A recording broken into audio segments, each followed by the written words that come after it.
இடையில சில தருணங்கள்லாம் வந்துச்சு, நம்மளால் முடியாதோ அப்படிங்கிற ஃபீலிங் வந்துச்சு. ஆனால் ஃபீலிங் வரும்போது எல்லாமே இந்த பெரிய மனுஷன் கொடுத்த அந்த பணத்தை பற்றி யோசிக்கிறப்போ பார்த்துக்கலாண்டா அப்படிங்கிற மாதிரி ஒரு ஃபீலிங் வந்துச்சு. So Henry was completely rebooted, reengineered and a rebuilt man. 6 months later, கடவுள் புண்ணியத்தில் இந்த எஃபர்ட்ஸ் எல்லாம் போட்டதுனால 6 மாதத்துக்கு அப்புறம் வீட்டோடைய கடனில் 35% அடிக்கிற அளவுக்கு அவனுக்கு பணம் வந்துச்சு. வைஃப் சொல்கிற அப்படி உடனே போய் செகண்ட் தாட்ஸே இல்லாமல் கொண்டு போய் கொடுத்துருங்க அப்படின்ட்டு போய் கடன் அடைச்சாச்சு. 7வது மாதம் முடியுது, 8வது மாதம் முடியுது. 8வது மாதம் முடிகிறதுக்கு கரெக்டாக இன்னும் 27 நாள் இருக்குது. They stepped in to the 8th month. Then he things, wife விட்டு கேட்குறான், இனி நம்மளுக்கு அந்த பணம் வேணுமா? வேண்டியிருக்காதுல்ல. ஏன்னா 8 மாதத்துக்கு அப்புறம் செக் இன்வேலிட் ஆயிரும். அவர் கொடுத்த அந்த செக்கை என்கேஷ் பண்ணி, இல்லாட்டி அந்த செக்கை அப்படியே கொண்டு போய் கொடுத்துட்டு, நம்மக்கிட்ட இருந்து ஒரு கிஃப்ட்டை கொண்டு போய் அவர்கிட்ட கொடுத்துட்டு, நீங்கள் கொடுத்த இந்த மாரல் சப்போர்ட்னால தான் நான் இங்கே வின் பண்ணேன் அப்படிங்கிறத சொல்லி அவர்கிட்ட ஆசீர்வாதம் வாங்கிட்டு வந்துடலாம். என்ன சொல்கிறேன் அப்படின்னு. ஆனால் அவர் தான் நீங்கள் முன்னாடி பார்க்கக்கூடாதுன்னு சொல்லியிருக்கிறேன். இல்லை அவர் வந்து 1 வருஷம் அப்படின்னா 365வது நாள் தான் வரணும்னு சொல்ல, அவர் 8 months 9 months அப்படிங்கும்போது வா அப்படின்னு சொல்லிட்டார். சரி போகலாம் அப்படின்ட்டு 8th month முடியும் போது போகிறாங்க. செக்கு வந்துட்டு தான் வருதுக்குள்ளே அப்படின்ட்டு. இப்போ போகும்போது ஒரு பெரிய கிஃப்ட், அவருக்கு இந்த பைப்பெல்லாம் வச்சுருக்கிறதுனால அவருடைய லைஃப் ஸ்டைலுக்கு தேவையான ஒரு பெரிய கிஃப்ட் பேக்கை ஹஸ்பண்ட் அண்ட் ஒய்ஃப் 2 பேர் வாங்கிட்டு போகிறாங்க. அவர் சொல்கிறார், நீ வேண்டாம், ஏன்னா அவர் என்னை மட்டும்தான் பார்த்தார், நீ வரணும்னு தான் சொன்னார். இது ஒரு ஃபேமிலியெல்லாம் நம்ம போய் பார்க்க வேண்டாம், கிஃப்ட்டை சூஸ் பண்ணதுக்கு ரொம்ப தேங்க்ஸு, நான் வந்து உனக்கு ஸ்டோரி சொல்கிறேன், நீ ஆஃபீஸ்லேருந்து வேலையை பார்த்துக்கோ அப்படின்ட்டு. ஆஃபீஸில் இறக்கி விட்டு அவன் மட்டும் போகிறான். நான் எப்படி போனேன்னா அப்படியே போகணுன்னு ஆசைப்பட்றேன்னு சொல்லிட்டு சென்டிமெண்ட்லாம் he put on the same blazer, he put on the same watch and all that. So he goes there. வியாழக்கிழமை சாயங்காலம் 6 மணிக்கு அவர் கண்டிப்பாக அங்கே இருப்பாருன்னு சொல்லிட்டு அவன் சொன்ன டேட்லேயே அவன் போகல, பட் அதுக்கு முன்னாடியே போயிட்டான். ஸோ வியாழக்கிழமை சாயங்காலம் 6 மணிக்கு ஒரு நல்ல ஒரு ராயல் பாக்ஸில் அவர் கொடுத்த செக் அப்படியே அழகாக கசங்காமல் வச்சு அவனுடைய கிஃப்டெல்லாம் சேர்த்து ப்ராப்ட் பண்ணி ஒரு பாக்ஸோட பையன் வெயிட் பண்ணிட்டுருக்கான். ஹென்றி 6:30 ஆச்சு, 6:45 ஆச்சு, 7 மணி ஆச்சு. பார்க்கில் ஃபுல்லாக லைட்ஸ் போட்டாங்க, யாரையுமே காணோம்.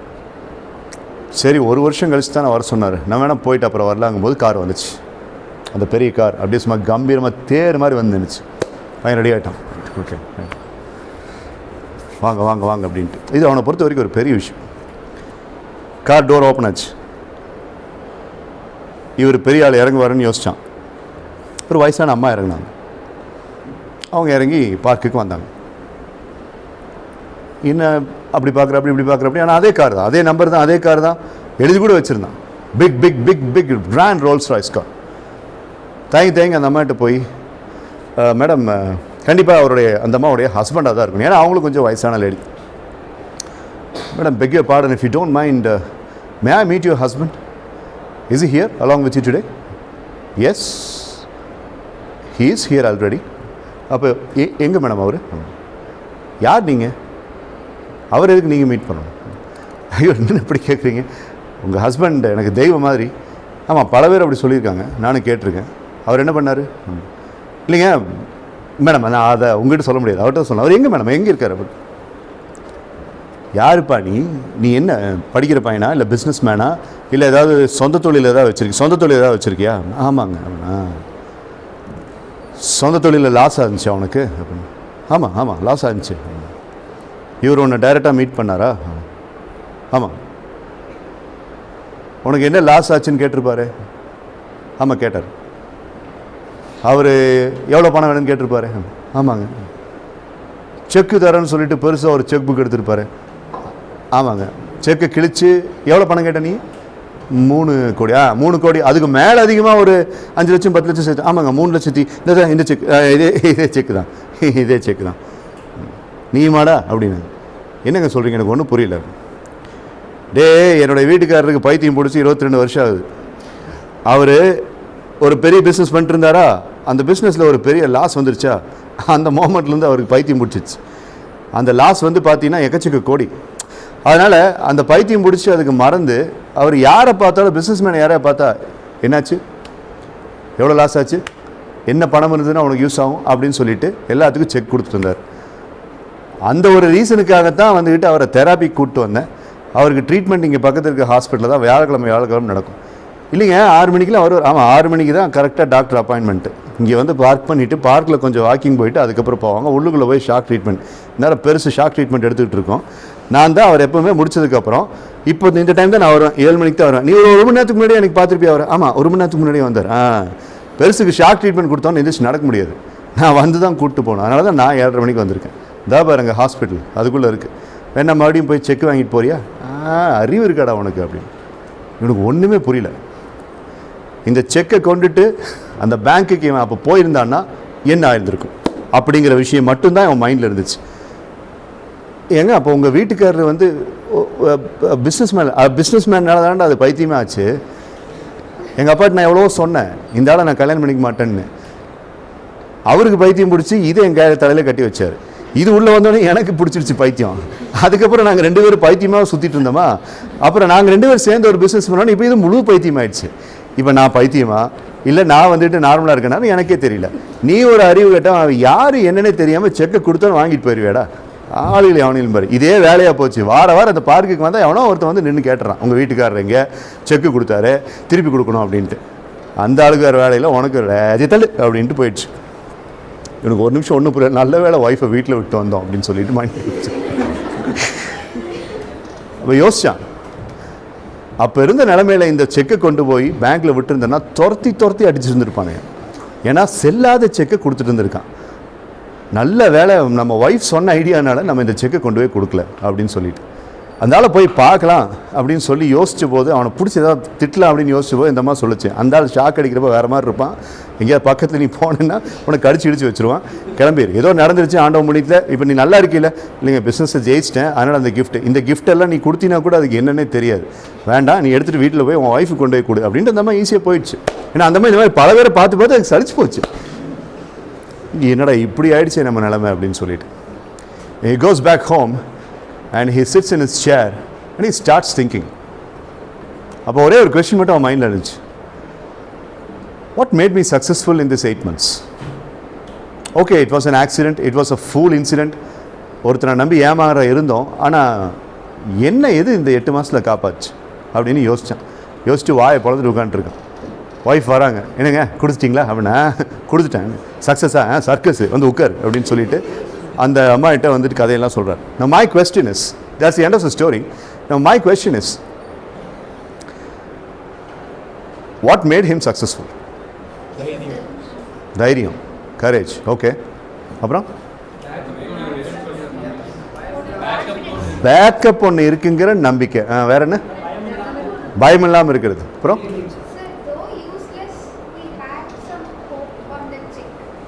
though it was useless, he had a hope on the check. Motivation, self-motivation. Wise thinking and decision making. Where was he wise?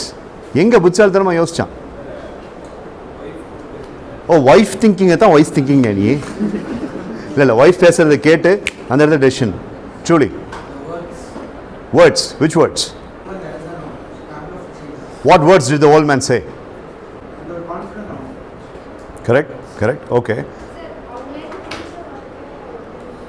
அவனுடைய பிடிச்ச ஒர்க், இப்போ தான் அப்படியே கொஞ்சம் கொஞ்சமாக லைனுக்கு வரீங்க. அவனுக்கு பிடிச்ச ஒர்க்கை அவன் திரும்ப செஞ்சதுனால responsibility, fresh mind, fresh inside. 45,000 அடிக்கு மேலே பறந்துட்டு இருக்கிற ஏரோப்ளைனில் கிழிஞ்சு போன பேராஷூட்டை சூப்பர் ஸ்டார் பேராஷூட்டுன்னு நினச்சிட்டு ட்ராவல் பண்ணிட்டு வந்திருக்கான்.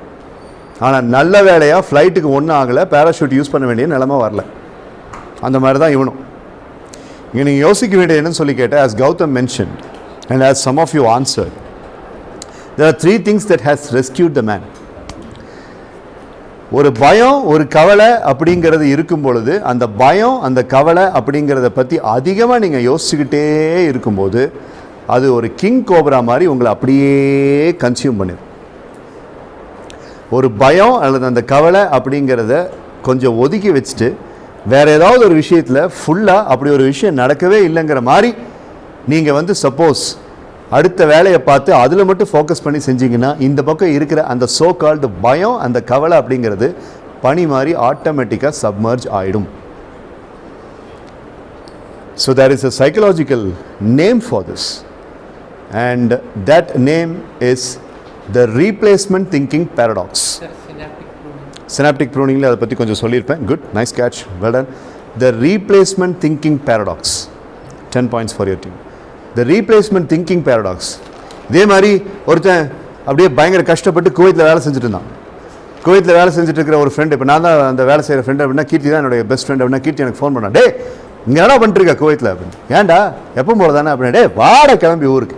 என்னடா சொல்கிற அப்படின்னா, வாடா டே ஊருக்கு வந்து நான் யாரை சம்பாதிப்பேன், நீ சம்பாதிக்க வேணாண்டா, நீ வாடா அப்படி. எதுக்கு? டேய் உனக்கு அடுத்த 2 வருஷத்துக்கு கவலை இல்லைடா. என்னடா சொல்கிறேன்? 2 வருஷத்துக்கு உனக்கு கவலை இல்லைன்னு சொல்கிறேன். அதான் என்ன புரியல எனக்கு. 2 வருஷத்துக்கு தேவையான பணம் அளவுக்கு உங்ககிட்ட பணம் இருக்குடா, அதுக்கான ஏற்பாடு எங்கிட்ட இருக்கு. என்ன சொல்கிற? லாட்ரி டிக்கெட் வாங்கல?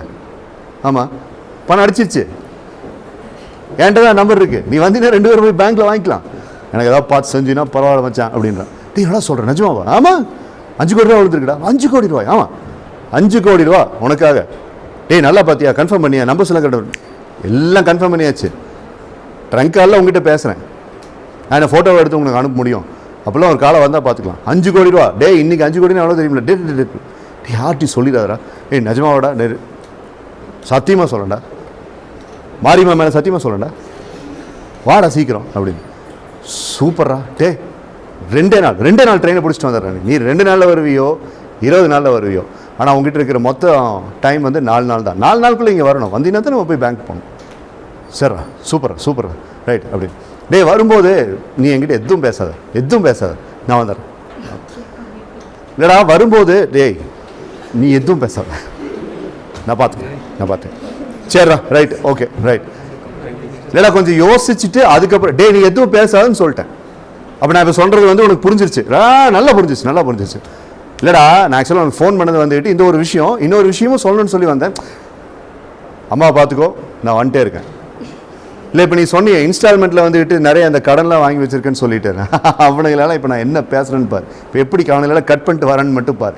இல்லைடா அவன் முதலாளி ரொம்ப தெய்வீகமான முதலாளி. தெய்வீகமாவது மண்ணம் கிடையாது. இப்போ அந்த முதலாளி என்ன ஆகுறான்னு மட்டும் பார். எனக்கு எவ்வளோ ஸ்ட்ரெஸ் கொடுத்தான், எவ்வளோ ஒர்க் லோட் கொடுத்தான், அவனை உண்டு இல்லைன்னு பண்ணிட்டு வந்துடுறேன். எதுவாக இருந்ததுனாலும் பார்த்து நிதானமாக யோசிச்சு நான் வரேன், வெயிட் பண்ணு, நீ போன வை போய் எல்லாத்துக்கிட்டையும் சரியான ஆட்டிடியூடு, சரியான பந்தம். அவனுக்கு கடன் கொடுத்தவன், அவனுக்கு வேலை கொடுத்தவன், அங்கே அவனுக்கு அவசர உதவிக்கு பணம் கொடுத்தவன், எல்லாத்துக்கிட்டையும் போய் பயங்கரமாக இருந்தார். என்ன பேச்சு பேசின நீ, இப்போ பேசுகிறா பார்க்கலாம், பேசுகிறா பார்க்கலாம் அப்படின்னு சொல்லிட்டு, இதானே நீ கொடுத்த வாட்ச்சு, இதை நீ வச்சுக்க அப்படின்ட்டு. வீட்டை வந்துக்கிட்டு வாடகை கொடுத்த ஒருத்தங்கிட்ட போய் சொன்னோன்னே அவன்கிட்ட போய் சொல்கிறேன், உன் வீடு யாருக்கிட்ட வேணும், வாடகைக்கு இருந்தப்போ கரண்ட் கிடையாது, தண்ணி கிடையாது, ஒன்றும் கிடையாது, எதுக்கிட்ட வாடகை, இந்தாடா இது இந்த மாதம் சேலரி, இது எனக்கு தேவைப்படாதா, இனிமேல் இது 2 மாதம் வாடகை வச்சுக்கடா அப்படின்ட்டு அவன்கிட்ட மூஞ்சியில் வச்சுட்டு இப்படி எல்லாத்துக்கிட்டையும் வெறுப்பை சம்பாரிச்சிட்டு பையன் ட்ரெயின் ஏறிட்டு வரும்போது ரயில் பயணத்தில் வந்துட்டு எக்கச்சக்கமான பிளான்ஸ் வேறு. இந்த 5 கோடியை என்ன பண்ணலாம், நண்பன் அவனுக்கு கண்டிப்பாக இந்த 5 கோடியில் வந்துட்டு ஒரு 10 லட்சம் அவனுக்கு கொடுத்துடணும். அப்போ மீதி இருக்கிற பணத்தை வச்சு என்ன பண்ணலாம், பிளான் நிறையா இருக்குது. ஸோ எப்படி பண்ணலாம், அப்படி பண்ணலான்ட்டு அப்படின்னு விடிஞ்சோன்னே வந்துச்சு. நேராக ஃப்ரெண்டை பார்க்குறதுக்கு ஓடுறான், நண்பா அப்படின்ட்டு ஓடுறான். அப்படியே நீ மட்டும் இல்லைன்னா அப்படின்ட்டு வரும். அவன் டே வாடா அதுக்குள்ளே வந்துட்டேன் அப்படிங்கிறான். என்னது? இல்லை ஒரு நாள் எக்ஸ்ட்ரா எடுத்துக்குவேன்னு நினச்சேன், ஆனால் அதுக்குள்ளே வந்துட்டேன். வேலையை விட்டியாக்கா? வேலையை விட்டேன். சரி போகலாமா, நல்லா கேட்டியா, ஃபார்ம் எல்லாம் ஃபில்அப் பண்ணிட்டியா, ஃபார்மாலிட்டிஸ்லாம் முடிச்சிட்டியா அப்படின்னு. எல்லாம் முடிக்கலாம் வா உள்ளே வா அப்படின்னு சொல்லிட்டு. என்னடா ஒரு எந்தூசியாசமே இல்லாமல் இருக்கு. நம்ம எந்த பேங்க்கு, பஞ்சாப் நேஷனல் பேங்க்கா, கரூர் விஷய பேங்க்கா, தமிழ்நாடு மெர்கன்டைல் பேங்க்கா, எந்த பேங்க்கும் இல்லை. இன்னைக்கு தேதி என்ன, ஏன் தேதி என்ன பாரு, 1ஆம் தேதி ஏப்ரல் ஃபூல் அப்படின்னு.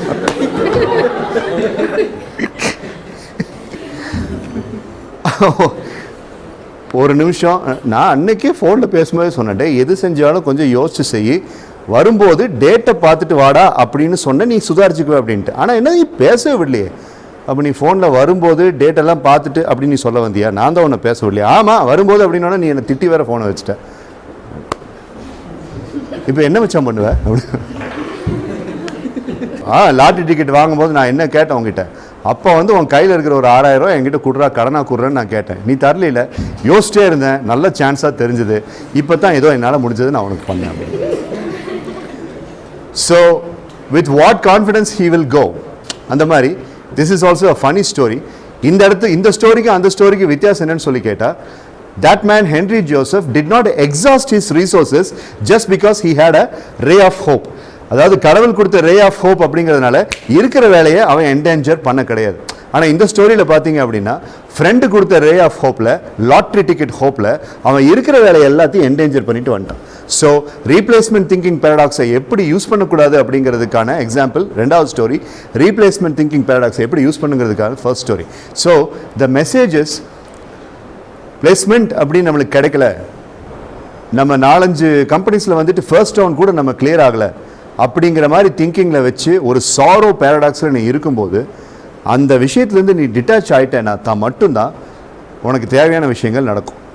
But at the back of the மைண்டில் அந்த வழியை மட்டும் நீ கேரி அவுட் பண்ணிவிட்டு நீ எவ்வளோ எஃபர்ட்ஸ் எடுத்தினாலும் மறுபடியும் அப்படி தான் ஃபெயில் ஆகும். காலையில் நான் ஆரிசன் ஸ்வெட் மார்டன் எக்ஸாம்பிள் அதுக்கு தான் சொன்னேன். when you have confidence you should not have the iota of doubt about the confidence that you have. But அந்த டவுட் அப்படிங்கிறது இருந்துச்சுன்னா நீ அந்த வேலையை செய்கிறதுல அர்த்தமே கிடையாது.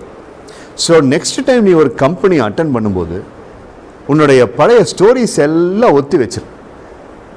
ஒரு ஸ்டேட்மெண்ட் சொல்லுவாங்க, no matter how many times you go back to the past there is nothing new in it. எத்தனை தடவை நீ பழைய காலத்துக்கு போனீனாலும் அதில் புதுசாக எதுவுமே இல்லை, அப்புறம் எதுக்கு அதை திரும்ப திரும்ப யோசிச்சு பார்க்குறேன்ட்டு. ஸோ எப்படி போனீனாலும் உனக்கு வழி தான் இருக்குது, அவமானத்தோடைய அந்த இன்னல்கள் தான் இருக்குது. So if you are not thinking about it and if you are defocusing on it then you can really change over. அதனால் இந்த ரீப்ளேஸ்மெண்ட் திங்கிங் பேரடாக்ஸை மறக்காதீங்க. Okay, right? So when you have a problem, detach from the problem and fully focus. And last but not least, before I finish up, Indian ஆர்மியில் கொடுக்குற ட்ரைனிங்கில் ரொம்ப முக்கியமான ஒரு training அப்படிங்கிறது அதுதான். when you shoot a bullet on the opponent's chest and that person has put up a bullet on your right knee, அந்த இடத்துல அந்த ரைட் knee அப்படிங்கிற அந்த வலியை விட நாட்டை ஹார்ம் பண்ண ஒருத்தனை கொண்டுட்டேங்கிற சந்தோஷத்தை இங்கே வச்சுட்டீங்கன்னா உனக்கு அந்த வழி தெரியாதுன்னு சொல்லுவான். அதுதான் வந்து ரீப்ளேஸ்மெண்ட் திங்கிங் பேரடாக்ஸோடைய core concept. So I want you to use this replacement thinking paradox.